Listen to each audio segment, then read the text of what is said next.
As nomeações para cargos de confiança na Prefeitura e no DAIA e o projeto que disciplina a coleta de lixo em condomínios da cidade são alguns dos assuntos que nós vamos abordar agora com o vereador Arlindo Araújo, do PPS, que está aqui em nosso estúdio. Vereador, obrigado pela presença em nosso programa. Eu que agradeço o convite. Bom, vereador, o senhor fez duras críticas na última sessão da Câmara, a 39ª sessão ordinária, da forma como são feitas as nomeações dos cargos públicos, tanto na Prefeitura como no DAIA. O senhor acredita que os critérios são meramente políticos? Bom, em primeiro lugar, é importante salientar que esse assunto veio à tona em função de discursos de outros vereadores. Eu apenas me aproveitei do momento para abordar o assunto e fazer algumas colocações que eu entendia necessário. Foi dito que o DAIA e a Secretaria da Saúde têm dono, né? Ficou bem claro de que o prefeito, quando se candidatou, negociou essa secretaria e essa autarquia.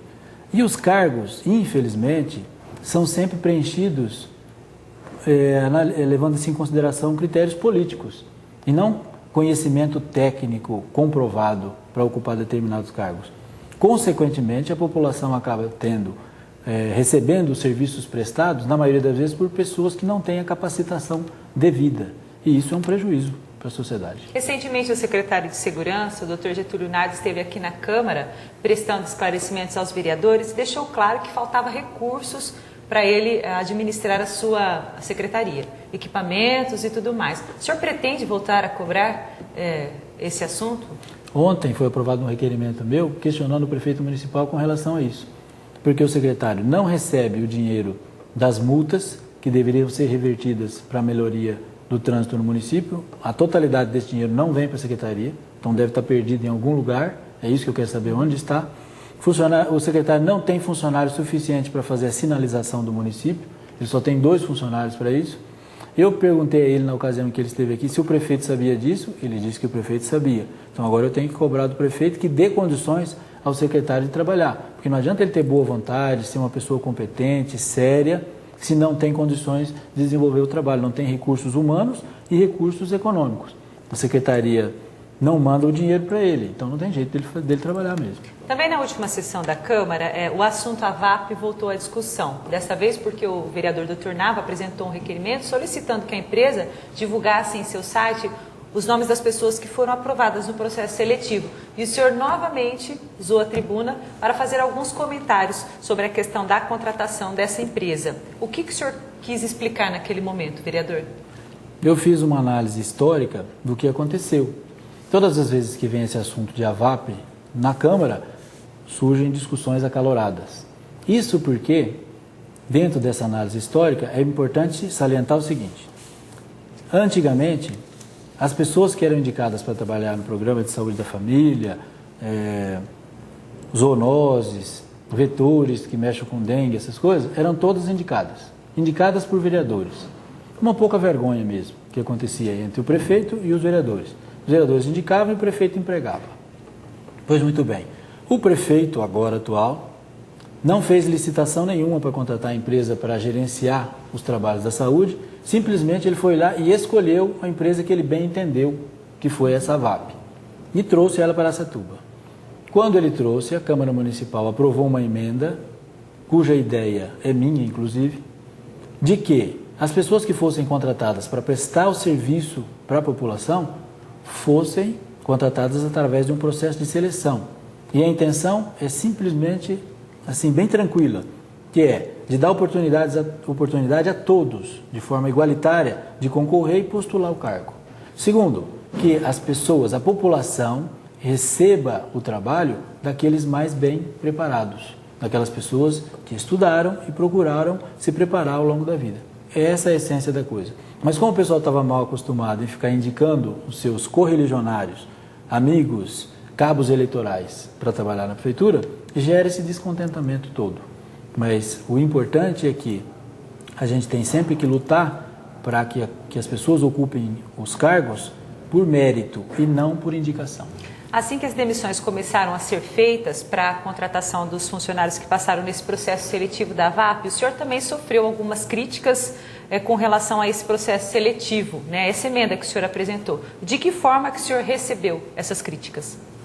Eu aceitei da forma natural, mesmo porque os que estavam criticando eram justamente os que não passaram no processo de seleção. Então, eu não tenho culpa. Eu, como legislador, tenho que pensar no bem-estar da comunidade como um todo e pensando de forma igualitária, sem privilegiar esse ou aquele. Infelizmente, existem pessoas que já trabalhavam lá e que não passaram no processo de seleção, mas aí a culpa não é minha. Eu simplesmente quero que a população receba serviço prestado por pessoas preparadas. E que, como tem muito mais gente querendo trabalhar do que vaga, o processo seletivo é a melhor forma de se ocupar essas vagas. Bom, vereador, a Câmara rejeitou um parecer contrário da Comissão de Justiça e Redação a um projeto de sua autoria que disciplina a coleta de lixos em condomínios aqui da nossa cidade. O que significa agora? O seu projeto continua tramitando normalmente? E qual que é, na verdade, o objetivo real desse projeto? É tudo uma questão só de interpretação. O projeto está tramitando na casa, vem à votação nas próximas sessões, e o que a gente não pode é deturpar a ideia. A ideia é a seguinte: hoje, Araçatuba, aliás, é natural, né, em função até da questão de segurança, a proliferação de condomínios. Pois muito bem, esses condomínios produzem uma quantidade de lixo.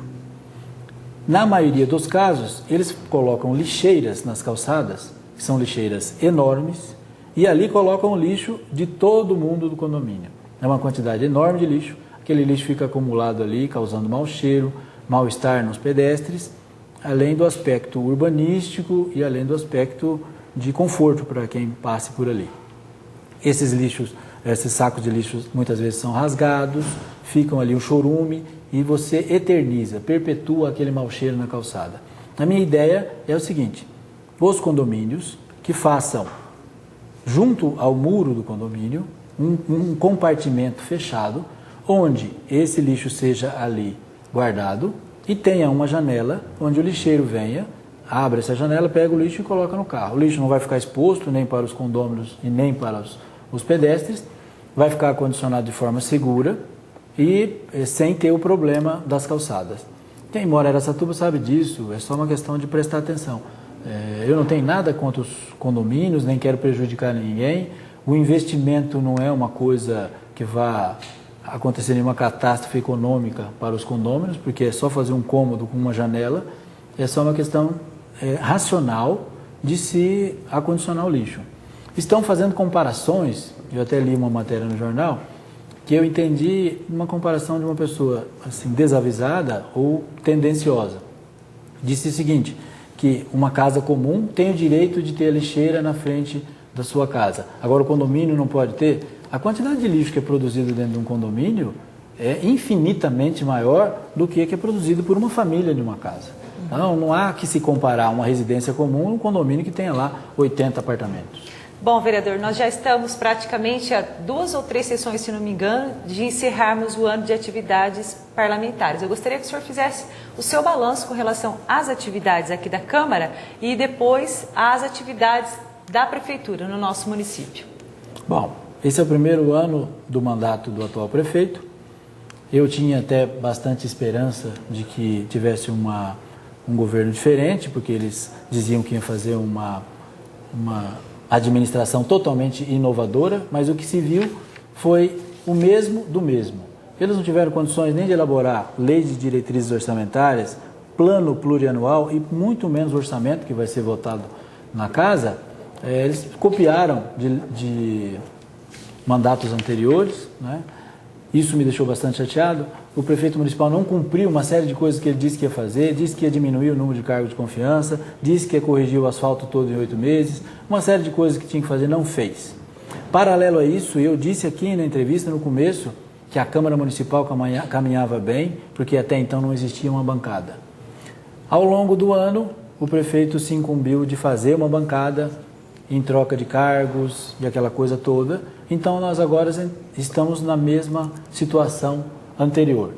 Uma prefeitura lenta, com todos os cargos de confiança preenchidos, os critérios políticos para preencher esses cargos de confiança, muitos indicados inclusive por vereadores, e esse é um custo da montagem de uma bancada na Câmara. E esse custo é elevado, proporcionalmente ao prejuízo que a população vai ter, porque não tem a Câmara que deveria ter a independência para poder fiscalizar o Executivo com isenção. E o que o senhor espera, então, para os próximos 3 anos?